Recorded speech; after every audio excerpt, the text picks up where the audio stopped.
tener un encuentro con quien dio la vida por ti y está siempre para escucharte. Dispón tu corazón para recibir lo que el Señor tiene preparado para ti hoy. Recuerda que tenemos un espacio para jóvenes en el galpón. Bienvenidos todos los niños en Puembo Kids. Somos una familia de familias. ¡Bienvenidos!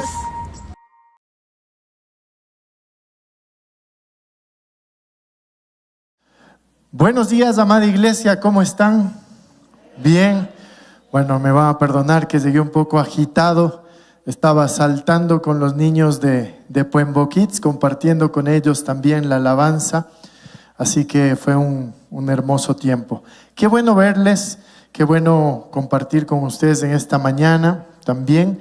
Como ustedes saben, el gobierno ha determinado que no es necesario.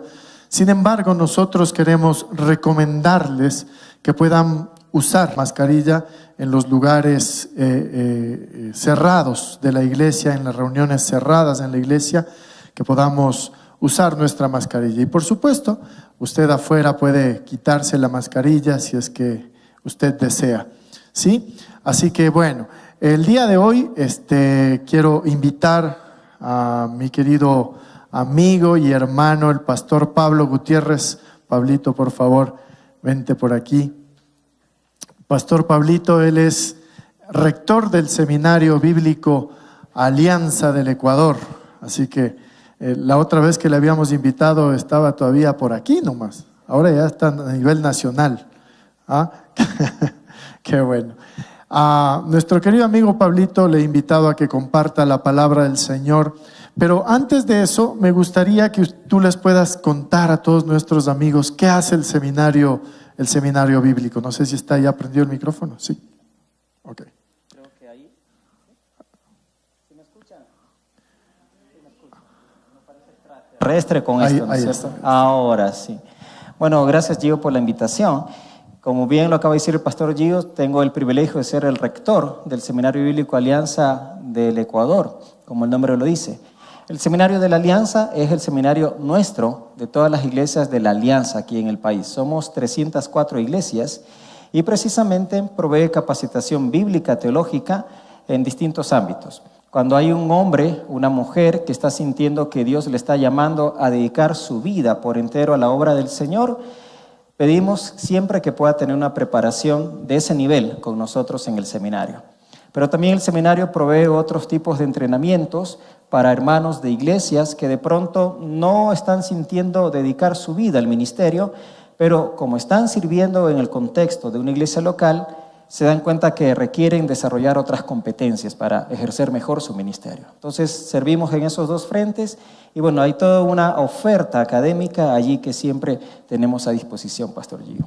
Muchas gracias, Pablito. Así que si alguien por aquí está interesado en estudiar la palabra del Señor en el Seminario Bíblico Alianza, usted puede hacerlo. Al final puede conversar con nuestro querido amigo Pablito. Bueno, y contarles también que el 15 de mayo arrancamos nuestra campaña del Plan Daniel. Es una campaña donde veremos salud integral, cuerpo, alma, espíritu. ¿Sí? Así que si usted quiere tener sanidad integral, quiero animarle a que usted pueda buscar un grupo pequeño, porque la campaña se desarrollará a través de los grupos pequeños, ¿sí? Así que si usted no tiene un grupo pequeño, al final usted puede ir a la mesa de información y apuntarse y nosotros le vamos a buscar un grupo pequeño para esta campaña, ¿sí? Bueno, vamos a orar. Permíteme orar por ti, mi querido pastor Pablito. Señor, te damos gracias en esta mañana por la vida de nuestro querido amigo, pastor Pablo Gutiérrez, Señor. Queremos bendecir su vida, Padre, y queremos pedirte que tú lo uses, Señor, para la exposición de tu palabra en esta mañana, Señor. Son tiempos difíciles, tiempos complicados, y queremos conocer, Señor, qué es lo que tu palabra nos habla al respecto, Señor. Quiero bendecir su vida, Señor, y quiero pedirte que tú lo utilices de manera sobrenatural y poderosa, Señor, en la exposición de tu palabra, Señor. Abre nuestro entendimiento, abre nuestro corazón, Señor, para que lo que escuchemos en esta mañana, Señor, se grabe en nuestra mente y en nuestro corazón y lo apliquemos cada día de nuestra vida. Te damos gracias, Señor, en el nombre que está sobre todo nombre, el nombre de Jesús. Amén y amén. Gracias, amigo.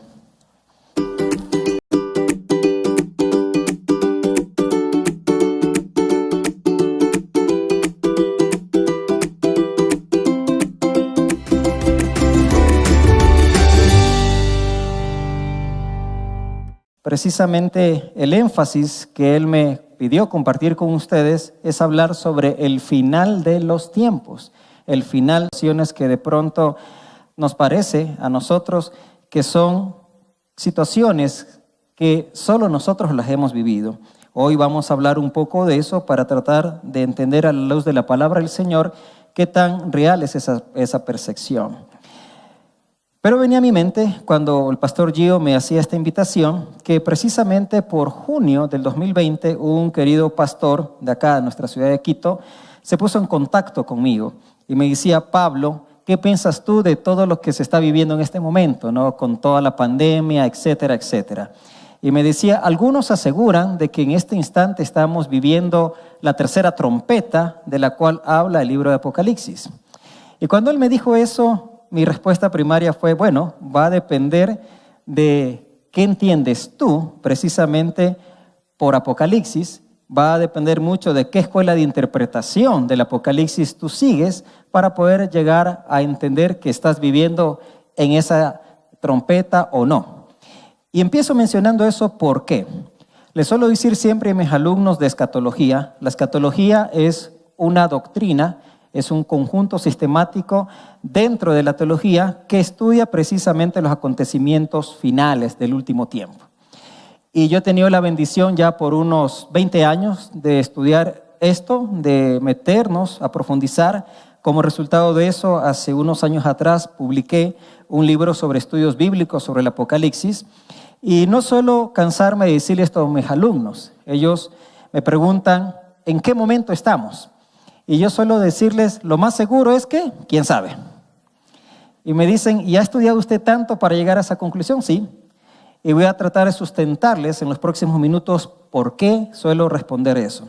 Entonces, volviendo a la respuesta que le di a este pastor, le decía, mira hermano, esto va a ser determinante que salga a la luz. ¿Qué crees tú? ¿Cuáles son tus convicciones en cuanto a este tema? Porque básicamente hay solo dos formas como tú puedes llegar a la conclusión que has dicho de que estamos en la tercera trompeta. Y la primera de esas formas de llegar a la conclusión es que tú te respondas a ti mismo si crees que al final hay un final de los tiempos. Al fin de cuentas, ¿hay un final de los tiempos o no? Y hoy yo quiero plantearles justamente a ustedes esas tres preguntas que quiero hacerles y hacerlas desde un escenario en particular cada una de esas preguntas. La primera pregunta será que nos preguntemos en voz alta, ¿hay un final de los tiempos o no? Y para eso voy a tratar de describirles un escenario que la Biblia nos presenta para que usted pueda responderse si creo que hay un final de los tiempos o no. La segunda pregunta será, si es que usted se responde, ok, sí, considero que hay un final de los tiempos, que parece ser que la Biblia sí nos dice que hay un final de los tiempos. La segunda pregunta será, ¿hay señales para poder yo advertir la cercanía de ese final de los tiempos? Y voy a presentar un escenario para que ustedes puedan también ser orientados con respecto a esto. Y finalmente, la última pregunta, si es que si hay un final de los tiempos, si es que en verdad hay señales que nos advierten, ¿cuál será la respuesta que yo debo tener frente a todo esto? Eso es lo que pretendo justamente hoy compartir con ustedes frente a la pregunta y frente al tema que se me planteó, el final de los tiempos. Quisiera invitarle que con eso me acompañe en este recorrido, ¿le parece?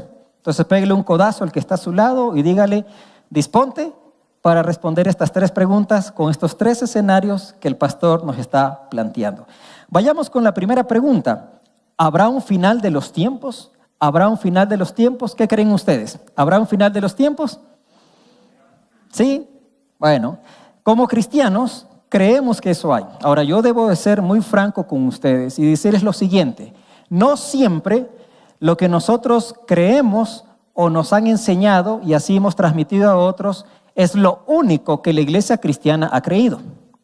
De hecho, cuando le comparto esto a mis alumnos en el seminario, es mi deber desde una perspectiva académica, decirles, nosotros seguimos una escuela de interpretación, pero hay otras más. Hay otras más. Y eventualmente en su caminar cristiano usted puede encontrarse con alguien que piensa distinto a usted. Y el primer abordaje suyo podrá ser, ese hombre está en una falsa doctrina, está enseñando una cosa errada, equivocada. Podría ser que sí, pero con respeto usted debería tratar de entender por qué piensa así. No partiendo del hecho de que porque piensa distinto a lo que usted cree o le han enseñado, esa persona está mal. Entonces, es un ejercicio académico que invito siempre a mis alumnos. Y allí me lleva a explicarles a manera de introducción en este énfasis que hay por lo menos 4 escuelas de interpretación del Apocalipsis, mis queridos hermanos. Una de estas escuelas, voy a referirme únicamente a 2 en este momento, es una escuela que a lo largo del cristianismo se le llegó a llamar la escuela idealista. ¿Por qué? Porque básicamente esta escuela fue promovida por hombres y mujeres que miraban los sucesos de esa época y creían que ya se acercaba el final de los tiempos. Creían que ya venía el Señor Jesucristo, pero no pasó nada. Y conforme fueron transcurriendo los siglos, los hombres y mujeres que propusieron esta escuela llegaron a sintetizar en esto, a manera de conclusión, su creer. Decían, finalmente, parece ser que no hay un final de los tiempos, sino que todo es cíclico. Y parece ser que el contenido bíblico que aparece acá, cuando habla de un fin de los tiempos, no es tanto decirnos que en verdad la tierra se va a acabar y que todo lo que conocemos tiene ya una fecha de caducidad. No, sino más bien es la lucha eterna entre el bien y el mal. En otras palabras, va a llegar momentos en la historia de la humanidad que el mal parece que gana. Y cuando parece que el mal está ganando sobre el bien, siempre va a surgir un pequeño remanente de hombres y mujeres justos, buenos, que quieren hacer lo bueno. Va a surgir un Mesías, va a surgir alguien que nos lidere y en ese sentido como que se resetea todo. El mal no prevalece y empezamos otra vez a continuar la humanidad. Y los que creen esto lo han venido promoviendo a lo largo de muchos siglos. No es una cosa nueva. Yo suelo decirle a mis alumnos, el libro de Apocalipsis, hermanos, y la escatología vende mucho, más de lo que usted y yo quisiéramos ser conscientes, vende mucho. Hoy me voy a referir justamente a eso para que usted se dé cuenta que es bueno que vayamos a estudiar ese tema desde la Biblia, porque a veces el conocimiento que nos llega no viene desde la Biblia, sino desde otras fuentes, otros abordajes. En contraposición a esta escuela de interpretación surgió algo que se le llamó la escuela histórica. ¿Qué es la escuela histórica? Básicamente una escuela que al leer la Biblia cree hasta el día de hoy que sí se va a cumplir estos eventos que aparecen descritos aquí en la Biblia. Cree que en verdad esto va a pasar. Aunque no pueden precisar con exactitud cuándo va a pasar, los de la escuela histórica están convencidos de que la Biblia, todo lo que dice aquí, se va a cumplir. Creemos firmemente en eso. Yo me alineo con esa escuela y déjeme decirle que también otro hombre que hace mucho tiempo se alineó con esta posición fue el pastor Alberto Benjamín Simpson. No sé si han escuchado ese nombre. ¿Alguno de ustedes sabe quién es o quién fue Alberto Benjamín Simpson? Alberto Benjamín Simpson fue un canadiense, fue el fundador de la Iglesia Alianza Cristiana y Misionera. Si usted ve el rótulo o ve la denominación Iglesia Alianza Cristiana y Misionera Puembo, significa que este señor, que vivió hace más de 120 años atrás, fue el fundador justamente de la Iglesia Alianza y desde allí venimos todas las iglesias Alianza, también aquí en Ecuador y en otras partes del mundo. Vamos entonces a la Biblia. Quiero que abran sus Biblias, por favor, en el primer texto que quiero que examinemos rápidamente, que es Isaías capítulo 24. Esta escuela histórica de interpretación del Apocalipsis cree literalmente que sí va a haber un final de los tiempos. No creemos que es simplemente la simbología constante de la lucha entre el bien y el mal. Creemos que sí la Biblia nos dice cosas muy puntuales en cuanto a un final de los tiempos. Y en el Antiguo Testamento hay muchos textos al respecto, pero quiero que usted me acompañe a Isaías 24, que es uno de los textos bíblicos especiales, son de los más importantes para que usted pueda ver que en el Antiguo Testamento sí aparece de parte de Dios con sus profetas una advertencia hacia la humanidad. Isaías capítulo 24, vamos a hacer lectura del versículo 19 hasta el final. 19 empieza así: será quebrantada del todo la tierra, enteramente desmenuzada será la tierra, en gran manera será la tierra conmovida. Temblará la tierra como un ebrio y será removida como una choza, y se agravará sobre ella su pecado y caerá y nunca más se levantará. Acontecerá en aquel día que Jehová castigará al ejército de los cielos en lo alto y a los reyes de la tierra sobre la tierra, y serán amontonados como se amontona a los encarcelados en mazmorra, y en prisión quedarán encerrados y serán castigados después de muchos días. Escuche esto: la luna se avergonzará y el sol se confundirá cuando Jehová de los ejércitos reine en el monte de Sión y en Jerusalén, y delante de sus ancianos sea glorioso. Quiero que se fije en algunas descripciones que aparece aquí. Dicho sea de paso, a esta sección se le llama el Apocalipsis de Isaías. ¿Por qué? Porque emplea el mismo tipo de lenguaje que va a aparecer como un género literario en el libro de Apocalipsis. Es el mismo tipo de género literario. Se le llama así porque también habla de un fin de los tiempos. Y fíjese cómo lo describe. Va a mencionar: será quebrantada del todo la tierra, enteramente desmenuzada será la tierra. Habla de la tierra que conocemos como que va a ser destruida, a tal punto que coloca que va a ser desmenuzada, hecha pedazos. Pero no solamente allí. Luego menciona que Jehová castigará al ejército de los cielos. Y cuando usted empieza a hacer un análisis exegético, es decir, leer este texto bíblico utilizando las herramientas originales, es decir, el idioma del hebreo, del arameo, usted se da cuenta que lo que el profeta está tratando de decir directamente es: las Pléyades, es decir, las constelaciones, van a ser conmovidas también. Esto, cuando uno lo analiza, debe causarnos un poco de temor. Ya desde el Antiguo Testamento se está describiendo que va a haber algo en particular en un momento dado sobre esta creación como nosotros hoy la conocemos. Y termina esta sección mencionando que serán amontonados como se amontona los encarcelados en mazmorra. Luego habla que la luna se avergonzará, el sol se confundirá cuando Jehová de los ejércitos reine y haga su juicio sobre los reyes de la tierra. La palabra reyes de la tierra aquí tiene que ver no solo de una forma literal los que eran monarcas, sino los dirigentes de la tierra. ¿Qué es lo que quiero que usted se fije? Este Apocalipsis de Isaías, como algunos lo llaman, habla claramente de un día en el cual la tierra va a ser juzgada. En todo el Antiguo Testamento jamás los judíos dudaron de esta enseñanza, aunque no la podían precisar con exactitud cuando para ellos estaba claro que Dios había enseñado que un día va a juzgar a la tierra. Y aquí quiero hacer una correlación para que usted se dé cuenta por qué esto es importante. Acabamos de pasar hace unas semanas atrás la Semana Santa, ¿no es cierto? Y a veces nos olvidamos de que el Señor Jesucristo es el Hijo de Dios, pero que Él nació también en un contexto cultural. Es decir, Él nació en Belén de Judea. Eso significa que nació ¿en dónde? ¿Dónde? En Israel diríamos, ¿no es cierto? ¿Qué significa eso?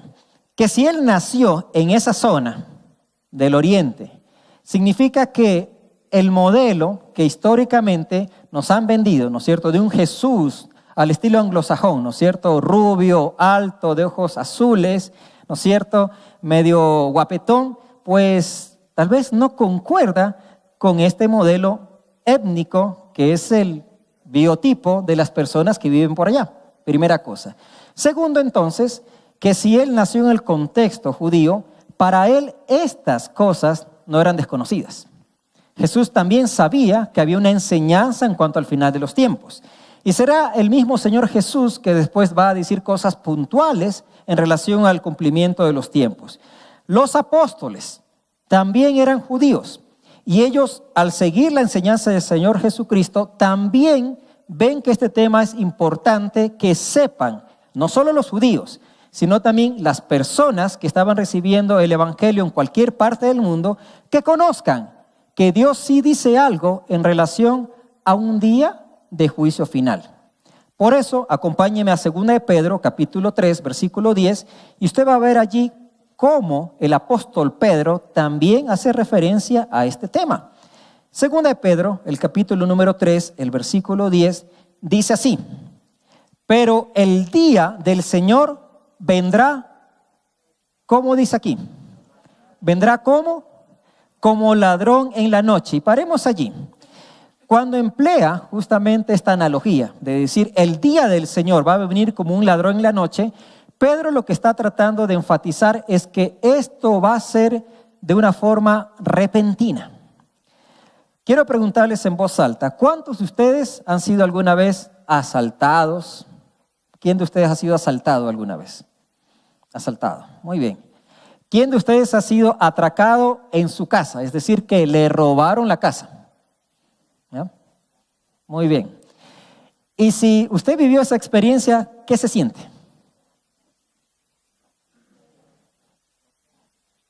Me imagino que es una experiencia terrible. Si a usted le hubieran dicho a alguien que es su enemigo, te voy a asaltar, todo lo que tienes hoy va a ser mío, ¿qué hubiera hecho?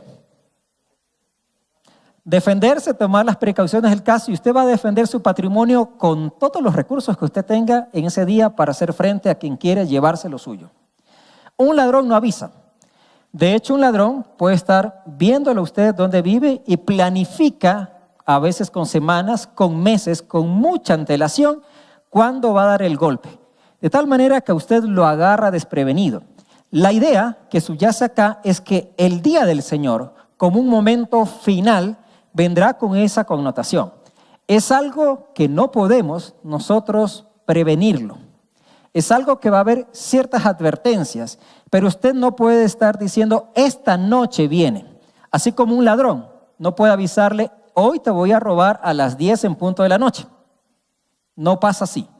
Asimismo, Pedro va a decir, el día del Señor vendrá como un ladrón en la noche, en el cual, note, los cielos pasarán con gran estruendo y los elementos, y la palabra que utiliza allí para elementos tiene que ver con todo lo que nosotros hoy conocemos.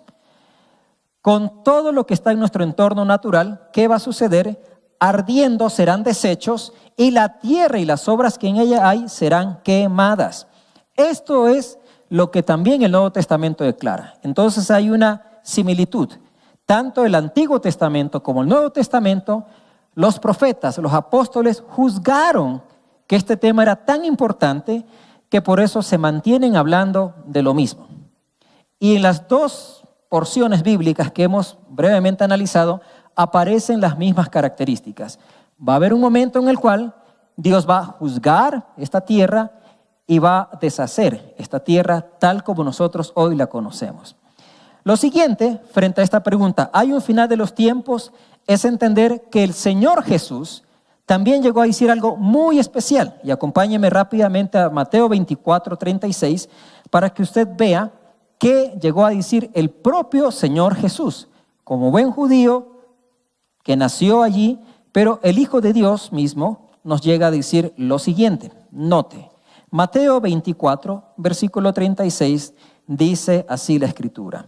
Pero del día y la hora, hablando justamente del fin, nadie sabe, ni aun los ángeles de los cielos, sino, ¿quién? Solo mi Padre. Esto es lo fascinante, pero al mismo tiempo lo limitante de esta temática.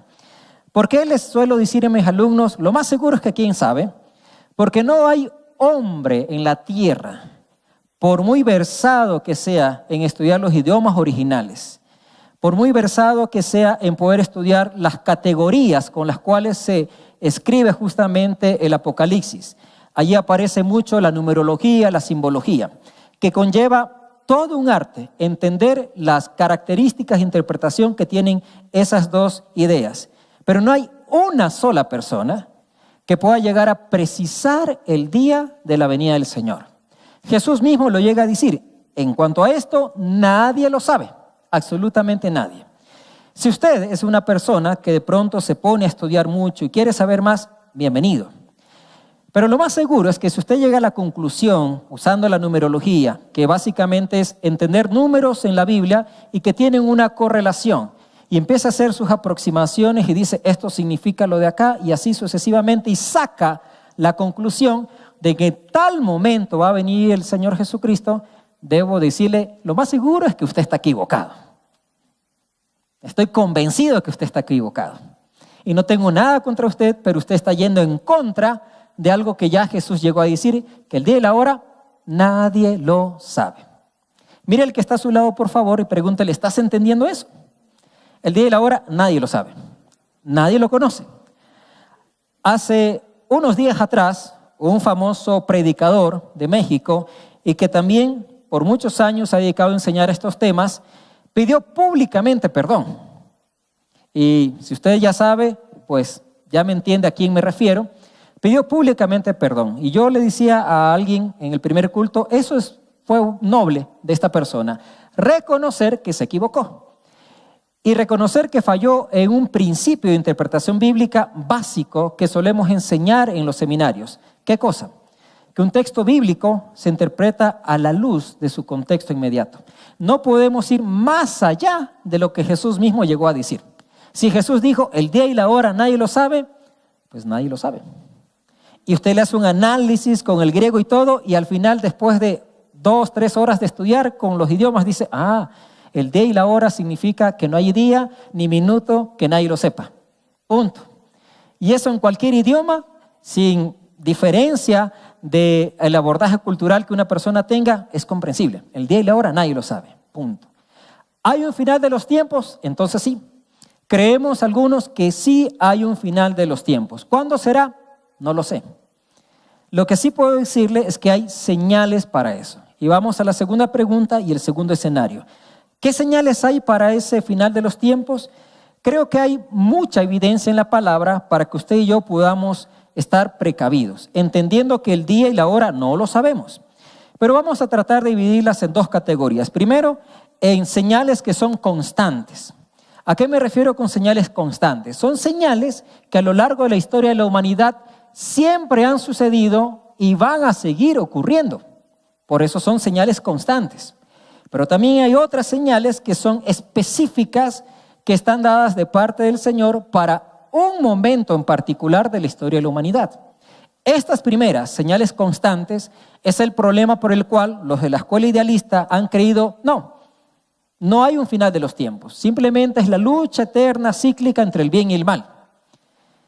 Pero es porque no han entendido que estas señales aparecerán siempre a lo largo de la historia de la humanidad. Veamos algunas de esas señales constantes. Abra su Biblia otra vez en Mateo, capítulo 24, y fíjese lo que la Biblia va a decir de parte del Señor Jesucristo cuando le preguntaron a él, sus discípulos, ¿y qué señal habrá de que viene el fin de los tiempos? Siempre los seres humanos queremos saber eso. ¿Cuándo va a pasar? Eso es parte de nuestra naturaleza como seres humanos. Queremos saber con exactitud cuándo. ¿Cuándo? Señor va a responder de esta manera. Capítulo 24, versículos 4 al 5. Respondiendo Jesús les dijo, mirad que nadie os engañe, porque vendrán muchos en mi nombre diciendo, yo soy el Cristo. Y a muchos engañarán.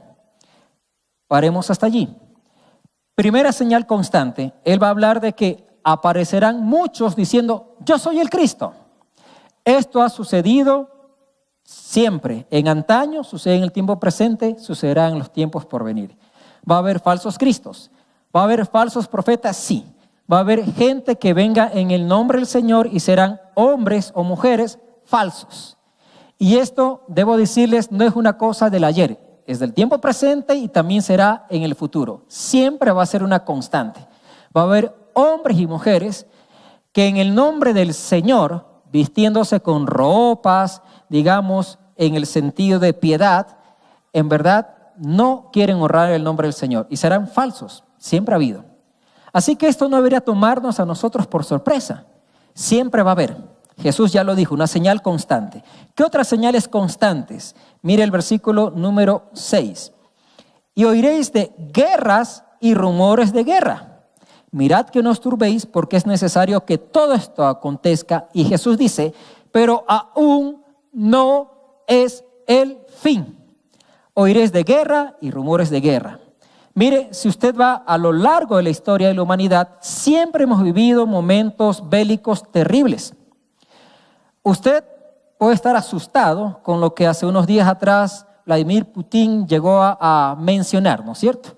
Llegó prácticamente a decir, estamos al borde de un conflicto bélico mundial, ¿no es cierto? Y no sé si a ustedes les genera miedo eso. ¿Les da miedo?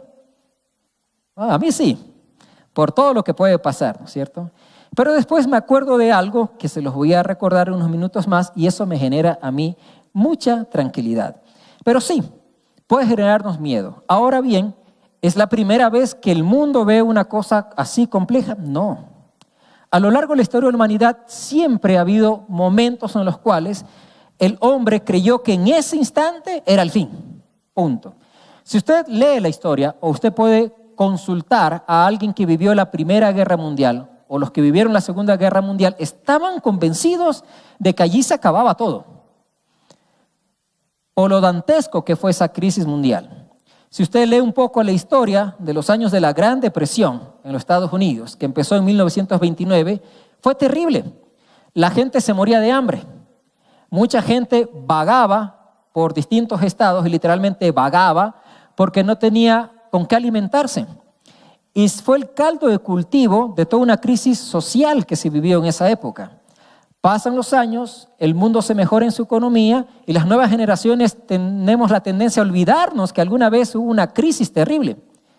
Usted lee un poco precisamente sobre hambrunas y sí ha habido momentos conflictivos en la humanidad de hambres. Pero si usted lo ve desde esta perspectiva, qué interesante, Jesús ya nos dijo que esto es principio de dolores, pero no es el fin. No es el fin. Por eso mi respuesta ante el pastor que me decía, ¿en qué parte de la trompeta estamos? Estamos en la tercera trompeta. Le digo, va a depender de qué tú entiendes, pastor. ¿Sí? Y espero seguirme explicando con esto. ¿Qué otra señal aparece? Fíjese lo que dice la Biblia. Se levantará nación contra nación, versículo 7, reino contra reino, eso sigue pasando, y habrá pestes. Y usted hace un análisis bíblico, exegético de la palabra pestes y tiene que ver precisamente con plagas. Eso es lo que en el contexto bíblico se refiere a una peste, una plaga. Algo que azota a la humanidad, que tiene que ver con elementos medioambientales y que de una manera u otra afecta a la humanidad. Y cuando usted logra entender de eso, dice, qué interesante. La humanidad sí ha vivido plagas, sí ha vivido pestes a lo largo de toda su humanidad. Por ejemplo, la peste bubónica mató a mucha gente hace mucho tiempo atrás, ¿no es cierto? Mucho tiempo atrás. ¿Y cómo se solucionó eso? Con cosas como las que usted y yo ahora tenemos. Con estas cosas, ¿no es cierto? Usted lee la historia y volvemos nuevamente a ciertas normas que no son nuevas, que a lo largo de la historia de la humanidad ya algún momento las probaron, ¿no es cierto? Esto, una mascarilla. Con cosas como lávese las manos, es decir, sea más limpio, tenga medidas higiénicas más acordes con la salud para que usted pueda estar bien. ¿Me estoy explicando? Y llegamos justamente a una pandemia, pero el concepto de pandemia tampoco es nuevo. Ya la humanidad lo ha vivido. ¿Qué es lo que trato de decirles muy directamente? Esto ha pasado. Y hasta que no venga el fin, va a seguir pasando. Debo decirle, sí. ¿Cuándo viene la siguiente? No lo sé. No me gustaría que pase, pero la Biblia ya nos está diciendo, estas cosas van a suceder. Ahora sí, entendiendo estas, fíjese, la Biblia también va a poner algunas señales específicas que van a suceder previo al fin de todo. Vamos con una primera gran señal que la iglesia de Cristo debe recordar de tiempo en tiempo. Está en 1 Tesalonicenses capítulo 4, el versículo 15 al 17. 1 Tesalonicenses, el capítulo 4, versículos del 15 al 17. Esto se lo conoce como el arrebatamiento O también algunos le han llamado el rapto de la iglesia. Y ya le voy a explicar por qué particularmente creo que ese no es el mejor término para referirse a esto que la Biblia sí describe que va a pasar. Dice la Biblia así: tampoco queremos, hermanos, desde el versículo 13, que ignoréis acerca de los que duermen. Pablo se va a referir a los muertos simplemente como gente que está durmiendo. ¿Por qué? Porque él sabe que ante los ojos de Dios no todo acaba con la muerte. Y por eso esto es tan especial. En el mundo greco-romano, no solamente el primer siglo, sino a lo largo de los siglos, se tenía la concepción de que el cuerpo es la cárcel del alma. Lo que se salva es el alma, el cuerpo no. Conclusión: viva como usted le da la gana, ¿sí? Porque al final lo inmaterial es lo que se va. El cuerpo queda aquí y se acabó. Y eso ayudó a fomentar ciertas filosofías que ya se tenía por mucho tiempo atrás. Se fue conjugando una filosofía que se llama el hedonismo, que básicamente es lo que a usted le dé placer y a usted le gusta, hágalo. Porque al final, chulla vida se tiene, ¿no es cierto? Y usted vive una sola vez. Y como se vive una sola vez, mejor haga lo que quiere hacer, ¿no es cierto? Porque al final, después que se muera, aquí se quedó y se acabó todo. Y la Biblia va a ir contra ese pensamiento a decirles: no, señores, están equivocados. No todo se acaba aquí. De hecho, te mueres, el cuerpo queda allí y te tengo una noticia. Va a decir el Señor: yo resucité y un día los voy a hacer resucitar. Ah, qué interesante, sí, pero los voy a resucitar, unos para salvación y otros para condenación. Y eso te fuerza a pensar, entonces, ¿sí importa lo que yo hago acá en vida? Claro que sí, mucho. Así que mírele que está a su lado y dígale: sí importa. Sí importa muchísimo. Entonces Pablo, con eso en mente, les va a decir: no quiero que ignoren sobre los que han dormido, es decir, los que están muertos, porque están solo en un sueño. Un día se van a levantar. Dice así: porque si creemos que Jesús murió y resucitó, así también traerá Dios con Jesús a los que durmieron en él, a los que han muerto con su fe en Jesucristo. 15. Por lo cual os decimos esto en palabra del Señor, que nosotros que vivimos. Pablo creía que él iba a estar vivo hasta que venga Cristo. Y se murió y Cristo no había venido, no ha venido todavía. Que nosotros que vivimos, que habremos quedado hasta la venida del Señor, no precederemos a los que durmieron. Porque el Señor mismo, con voz de mando, con voz de arcángel, con trompeta de Dios, descenderá del cielo y los muertos en Cristo resucitarán primero. Y note esto: luego nosotros, los que vivimos, los que hayamos quedado, seremos arrebatados juntamente con ellos en las nubes para recibir al Señor en el aire, y así estaremos siempre con el Señor.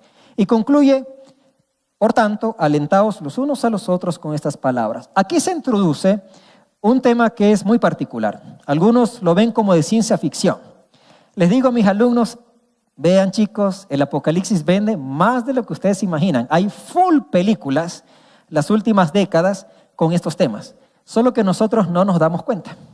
Full, hermanos, bastantísimas. Yo les voy a mencionar un par ya mismo. Pero dice la Biblia aquí: nosotros, los que hayamos quedado, seremos arrebatados.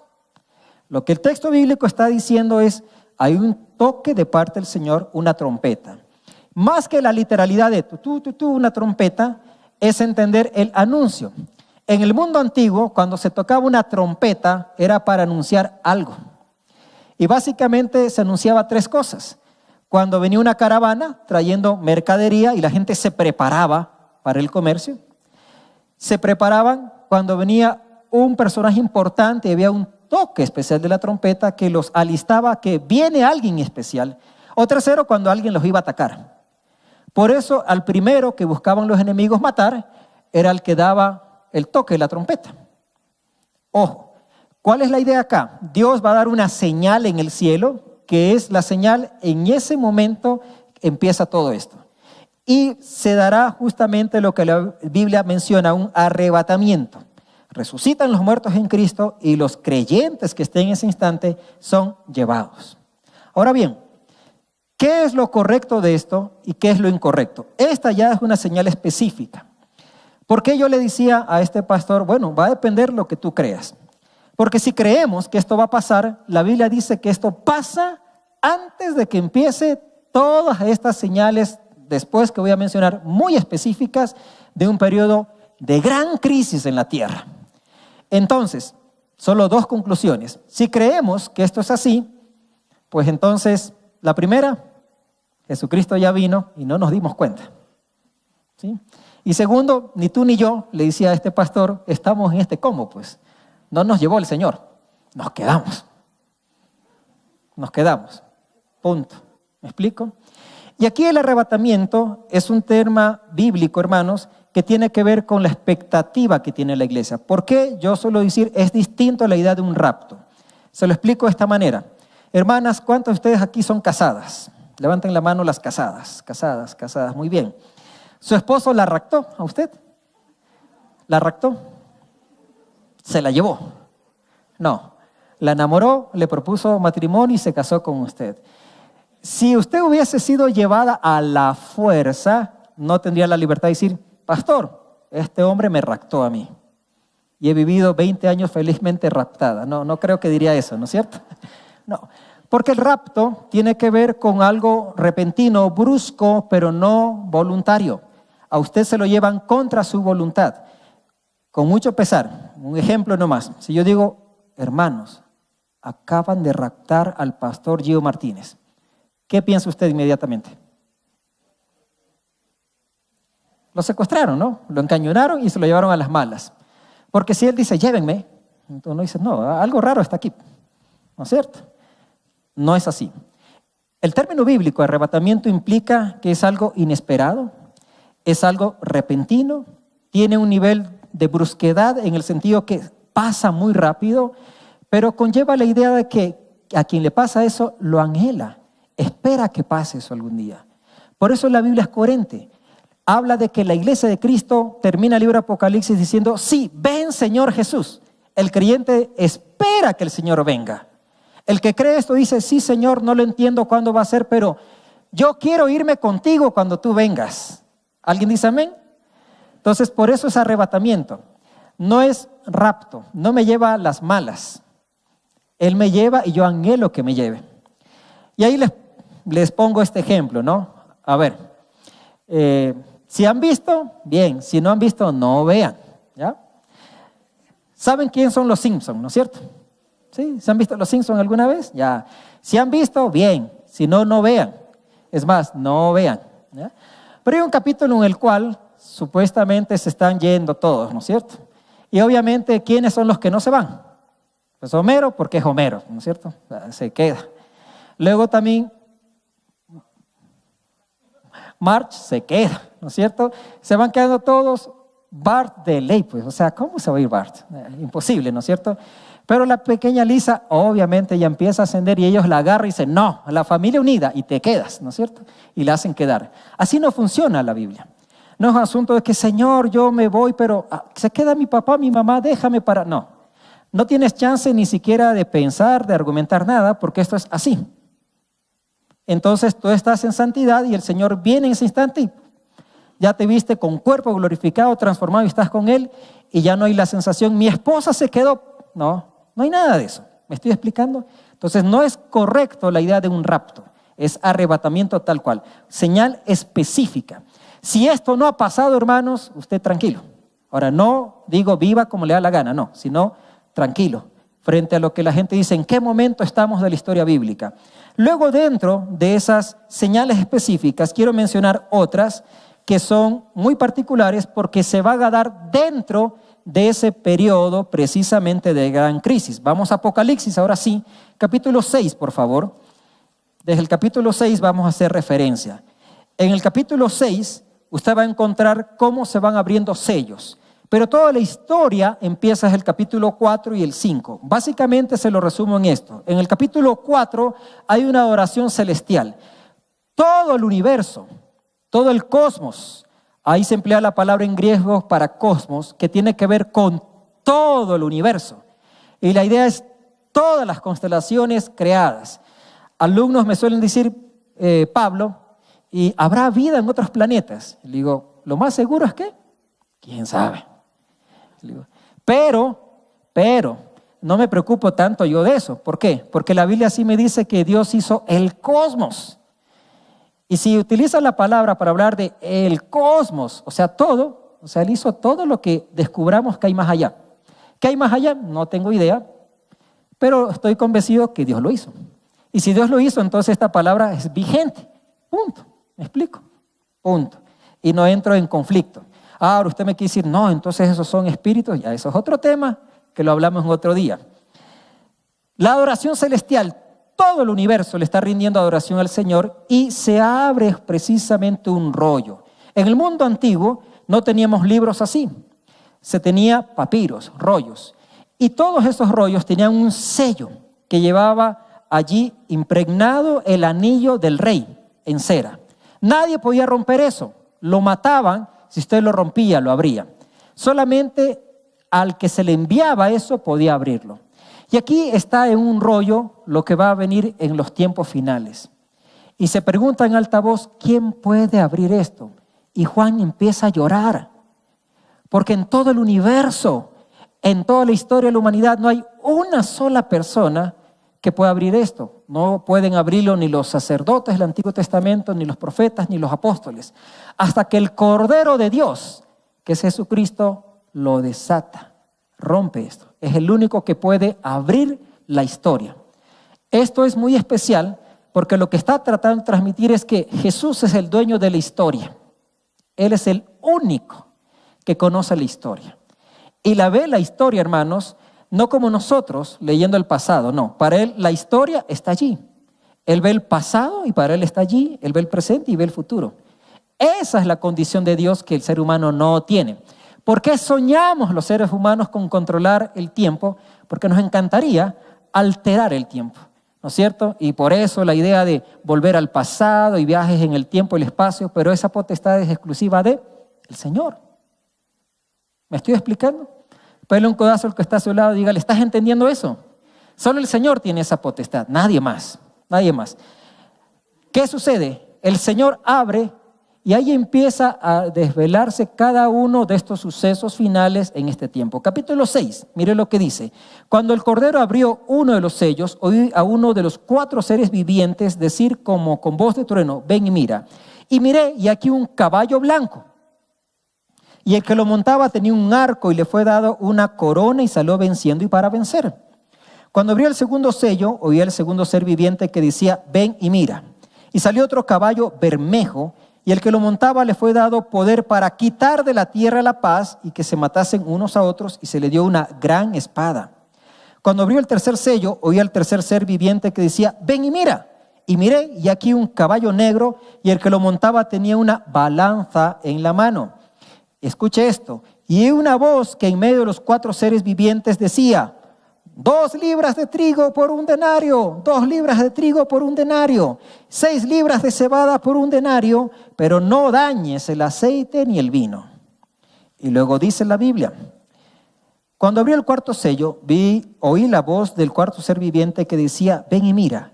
Y miré, y aquí un caballo amarillo, y el que lo montaba tenía por nombre Muerte, y el Hades le seguía, y le fue dada potestad sobre la 4ª parte de la tierra para matar con espada, con hambre, con mortandad y con las fieras de la tierra. Hace muchos años hubo una película que se llamaba Los 4 jinetes del Apocalipsis. No sé si usted la vio. Si usted la vio, eso ya revela su edad real, porque es una película muy vieja. Pero siempre ha habido películas que Hollywood nos presenta tomando como base estos textos. Los 4 jinetes del Apocalipsis. Y esto es algo que se circunscribe específicamente después de este primer evento llamado como el arrebatamiento. En otras palabras, que si usted llega a vivir esto, significa que usted no estuvo en el primer evento. ¿Me explico? Es decir, usted no tuvo el privilegio de estar entre aquellos que se fueron llevados con el Señor. ¿Me estoy explicando? Entendiendo eso, fíjese las descripciones que aparece acá. Este primer ser viene en un caballo blanco. Este caballo es distinto al del capítulo 19. Usted después lea, puede acá leer un poco más. El capítulo 19 habla de un jinete, un caballo blanco. Pero este jinete es Jesús, ya viniendo al momento final a juzgar ya la tierra. Este que aparece acá usted lee la descripción y tiene que ver con un personaje que va a aparecer en esos tiempos para unificar todo. Porque el mundo va a estar en tal crisis que se va a necesitar alguien que de una forma global pueda llevar la economía de nuestro mundo, en un mundo tan caótico, lleno de crisis como cuáles. Mire lo que aparece después. Habla de un caballo y este jinete tiene una balanza en sus manos. Y empieza a decir, 1 denario por 2 libras, ¿de qué? De trigo. Y esto es especial, ¿por qué? Porque tal vez pasa desapercibido para nosotros, pero lo que el autor bíblico está tratando de decir muy directamente es lo siguiente: 1 denario era el jornal de un día de trabajo, lo que uno ganaba. Y ese día de trabajo solo abastece para que tú puedas tomar una comida de pan. Es decir, trabajas un día y el valor de todo ese día de trabajo te va a alcanzar solamente para comprar pan, literalmente trigo, pan para una comida.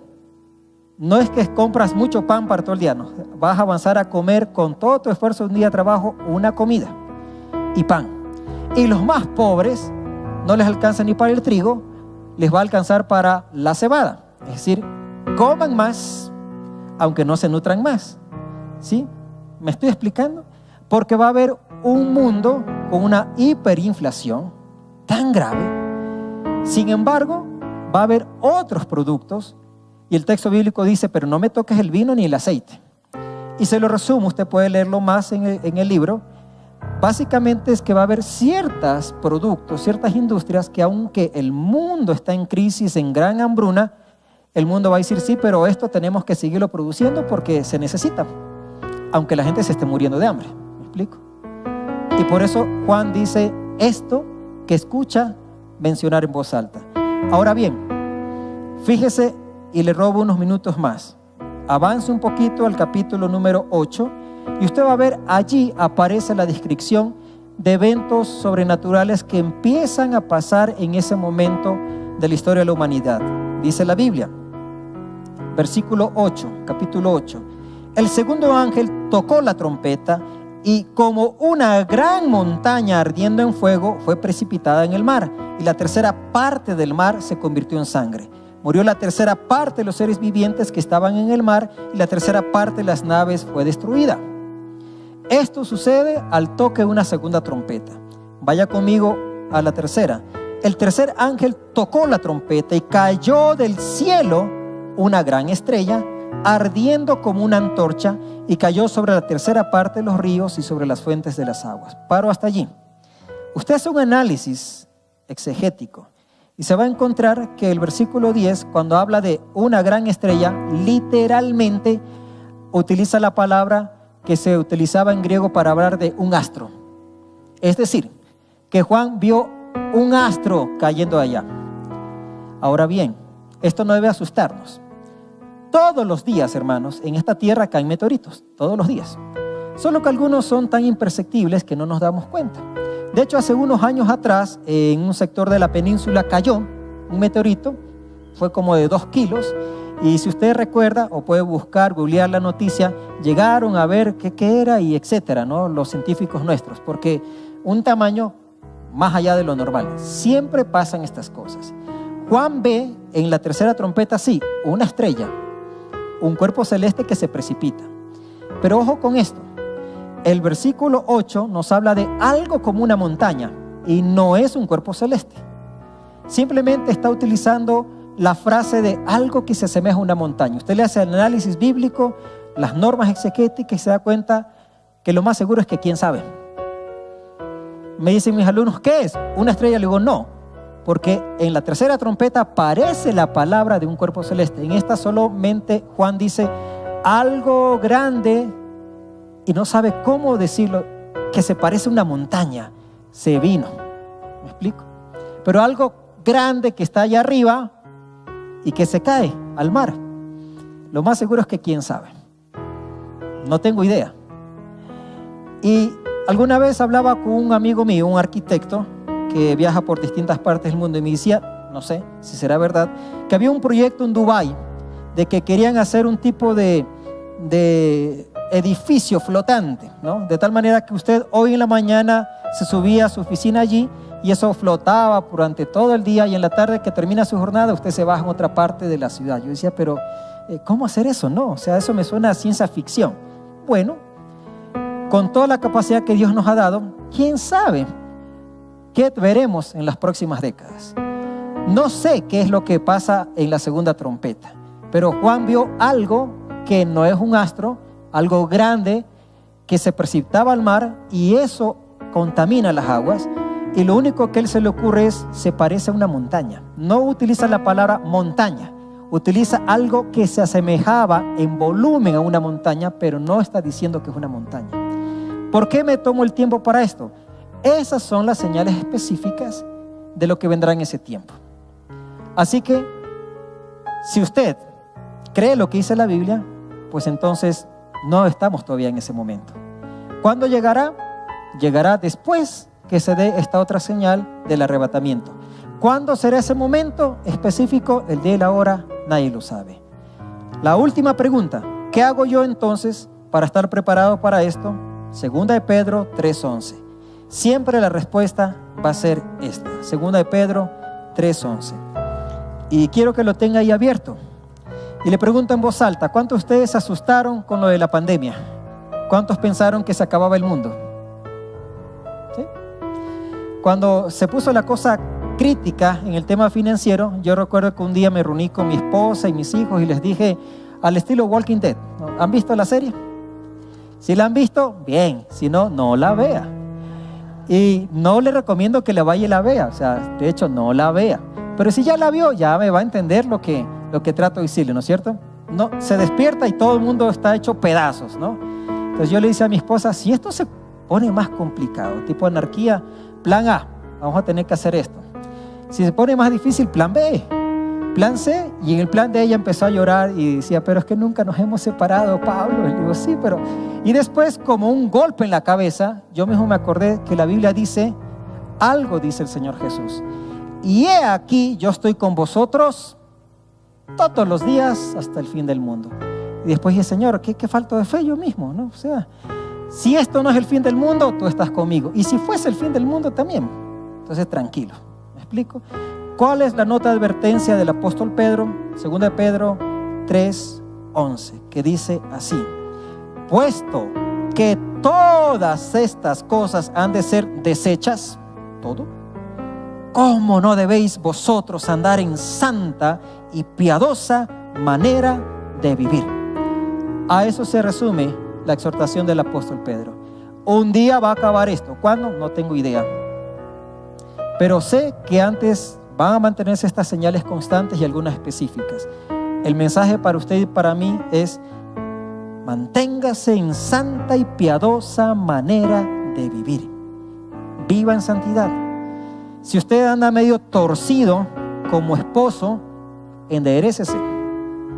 Si usted anda media torcida como esposa, también enderécese. Si papá y mamá andan torcidos como padres, pues enderécense. ¿Y saben quién ayuda a enderezar a los padres? ¿Quién? Los hijos, hermanos.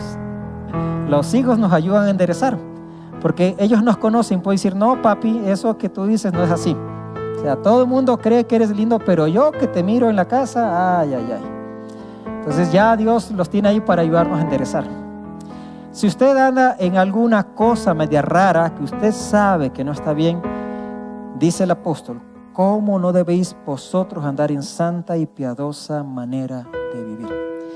Así cuando venga el día del Señor, usted está listo y no anda con temor de cuándo será eso, en qué trompeta estamos. No, ya sabe que eso tiene otro momento.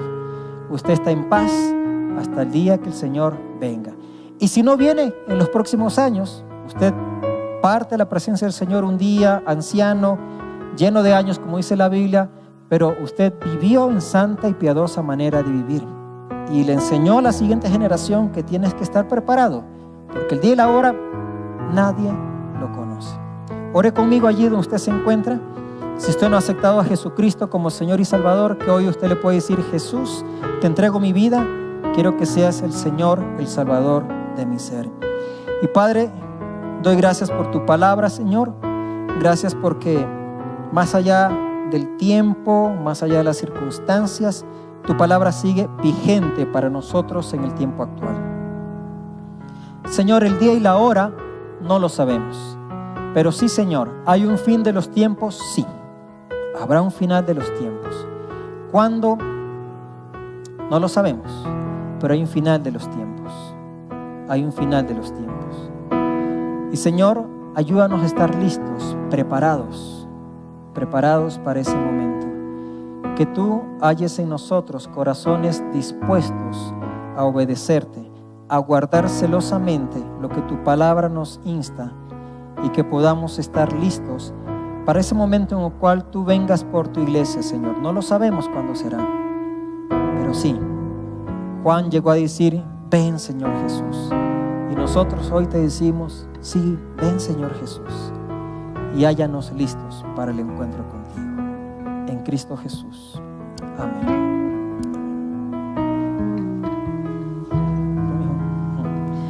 El pastor Gio me ha dado el privilegio de que pueda guiarles y compartir con ustedes la cena del Señor. Quiero invitarle a los hermanos que están encargados que nos puedan ayudar en este momento. Quiero que abran sus Biblias otra vez conmigo en 1 Corintios capítulo 11. 1 Corintios capítulo 11.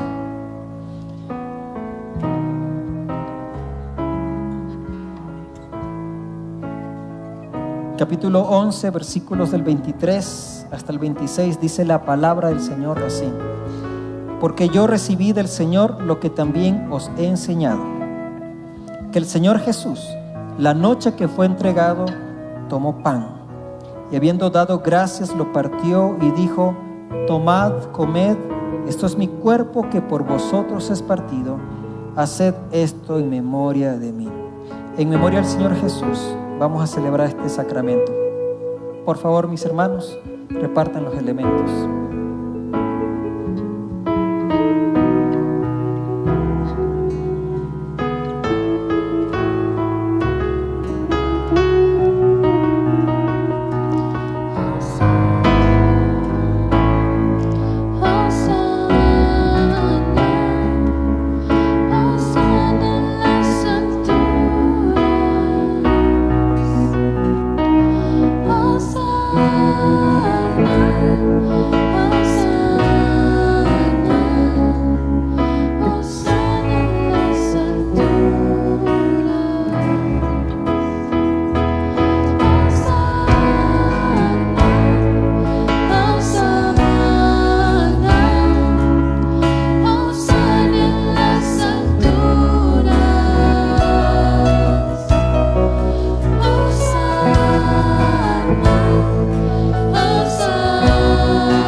La Escritura dice también: asimismo tomó también la copa después de haber cenado, diciendo: esta copa es el nuevo pacto en mi sangre. Haced esto todas las veces que la bebieres en memoria de mí. En memoria del sacrificio del Señor Jesucristo, les invito a comer del pan y beber de la copa.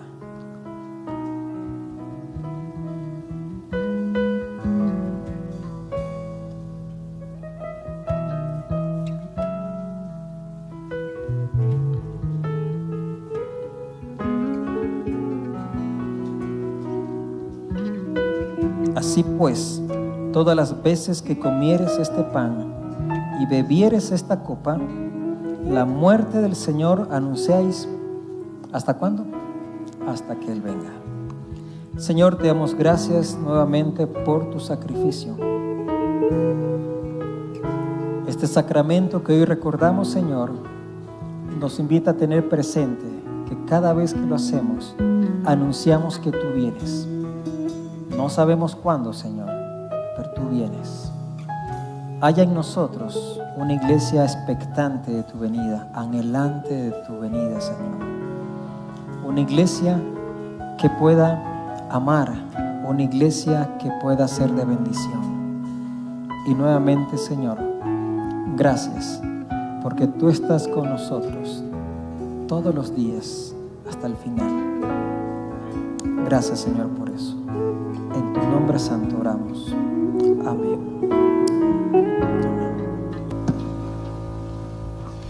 Por ti todo lo puedo, todo es posible y la fuerza tú me das.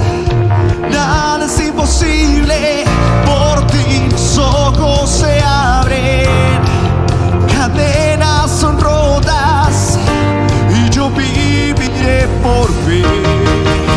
Nada es imposible.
tenga una linda semana y el Señor le bendiga mucho. Le queremos recordar que tenemos bar. El Ministerio de Pueblo Kids está recaudando fondos, así que por favor pasen a comprar unas ricas humitas y quimbuelitos. Nos vemos el próximo domingo.